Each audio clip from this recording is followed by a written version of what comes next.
bringing people together in a city that desperately needs models of how people from different racial backgrounds can coexist in a productive, constructive way. That's what Los Angeles should be about. So, again and again, many other examples, we have stood up for people who need us because no one else is standing up for them. I wrote California's law requiring the microstamping of handguns. The issue of gun violence is a very personal issue for me, and it should be a much more personal issue throughout our region, our state, and our nation. A lawsuit against Wells Fargo by the city of Los Angeles. Wells Fargo employees opening roughly 1.5 million bank accounts that were never requested by customers. Every consumer needs to trust their bank. So the man who got the legal ball rolling on all of this, LA City Attorney Mike Feuer.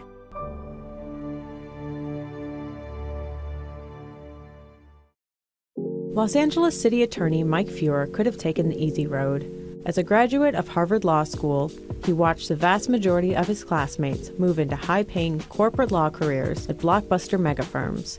But Feuer was raised under a different set of core values and decided on a path that only 4% of Harvard Law graduates ever choose: public then government service. I've tried to express in the work that I do a value that my father taught me. He was in Stalag 17 when he was in World War II. He was captured by the Nazis and endured some horrible conditions. He emerged from that telling me, as I grew up, I decided to do the most important work in the world. And when we used to talk, it was clear that a lesson I was to take from those conversations was that it's incumbent on each of us in some facet of our lives to find that most important work. Some of the most important work in my life was done when I ran Bet Tzedek. The title of the organization is House of Justice. Bet Tzedek means House of Justice in Hebrew. Because people came to us 50,000 times when I ran Bet Tzedek because they were confronting the most difficult problem they'd ever faced. They were losing their house or their health care. They're being ripped off in some consumer scam. They were Holocaust survivors seeking restitution from the German government, and they would come with a stencil in their arm from the time that they spent in a concentration camp. They had nowhere else to turn, and they had no money. Now, I don't know about you, but if I were in that situation, if my house were on the line or my health care were on the line, and I had no nickels to get a lawyer, I would feel this is the biggest crisis in my life. And at Bet Tzedek, to be able to reach out to our clients and say, we're here for you, we don't want any money from you, we just want to vindicate what's just, and to save people's homes and to prevent people from being unlawfully evicted and for making sure people have the health care they're entitled to, and doing an array of other programs that change the lives of our clients forever. It was one of the most fulfilling things I have ever done. And the reason I went to law school, and I went to law school because it seemed to me that if one knew the law, one could lift up people who had no one else, give them a voice, whether it was purely as a lawyer or as a public official.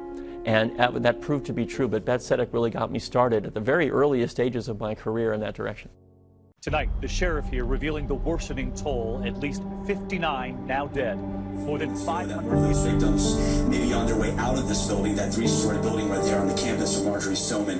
One of the children who spoke at our press event, a survivor of Parkland, had to rely on the dead body of a student to shield her from being killed herself. Senator Feinstein and leaders from both houses, mental health experts, the kids from Parkland, a parent, a librarian who saved dozens of kids, uniformed law enforcement, standing together, prosecutors, law enforcement, kids, leaders, all to send the same message.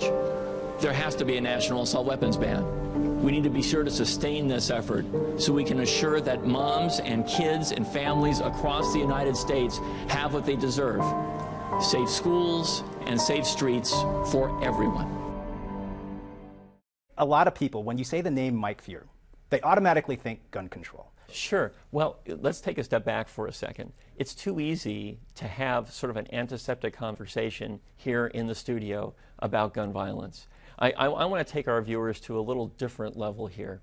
When I was on the city council, 2 different events sparked my interest in being a leader on gun violence, not just here, but across the country. One was when there was a shootout in the valley, when a bank robbery was occurring, and the robbers had more high-powered weaponry than LAPD did. Later, the North Valley Jewish Community Center shooting happened, where a racist anti-Semite went on a rampage and shot a Filipino-American postal worker simply because he was a person of color. And then he went to the school and he gunned down kids. And it's for me, a very poignant moment for me, because I was on the city council. I heard about that shooting. I made sure my own kids were safe. It was a summertime event. And then I went to the scene, which was in the North Valley, as I mentioned. Went past the police tape, and I found out that a little boy, 5 years old, had been shot, same age as my daughter was at the time. And as an elected official, you know, there's not a big public moment there. I went to the hospital and sat with his parents in a little tiny waiting room just to see if their son would live through the surgery to save his life.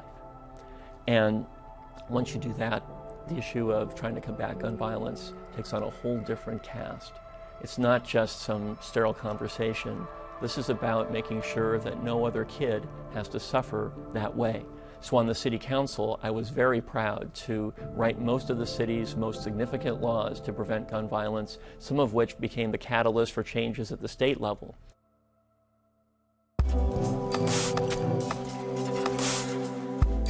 The Trump administration has reversed course on a number of federal LGBTQ protections. For example, the Obama-era designation prohibiting work discrimination based on gender identity. We're going to have a panel discussion today on a very provocative topic, and that is a year into President Trump's administration. What has that administration meant for the LGBTQ community? It's going to be a conversation that's wide-ranging, talking about an array of issues that are both important nationally and here in Los Angeles when it comes to protecting and respecting the rights of all of us. The Trump administration has overturned that position. Never mind, the laws do not protect the LGBT community. The numbers show, according to a Cal State San Bernardino study, that hate crimes are up in Los Angeles, the highest level in 10 years. Why do you think that is? I think right now in American society, there has been some normalizing of hate. When the president equates falsely civil rights advocacy with racism, as he did in the wake of the Charlottesville confrontation, it misses a key opportunity and sends a strong signal at the same time. The key opportunity is for leaders to identify ways to bring us together, not to say there were great people on both sides. And it does implicitly send the signal that we're not going to come down too hard on you if you engage in racist or anti-Semitic or homophobic or misogynistic speech or action. So what do we have to do? It cannot be that the loudest voices, the most prevalent voices on social media or in public life are those who would divide us from each other. We all lose when that's true. So I want us to try to identify concrete ways for leaders to step forward and say, we're better than this. And involve doing what's right and not what is wrong. Clearly wrong. Like taking money from the NRA to uphold these laws outdated by hundreds of years. They will see that you were the generation that said, enough is enough and never again. You know, we overuse the word tolerance. I do not like that word in this setting because tolerance implies there's something about you that I don't like, but I'll live with it for the sake of harmony. Is that our highest aspiration? I don't think so. Not in the most diverse city in the world. We should be taking advantage of our diversity and using it as a source of enrichment and lifting each other up.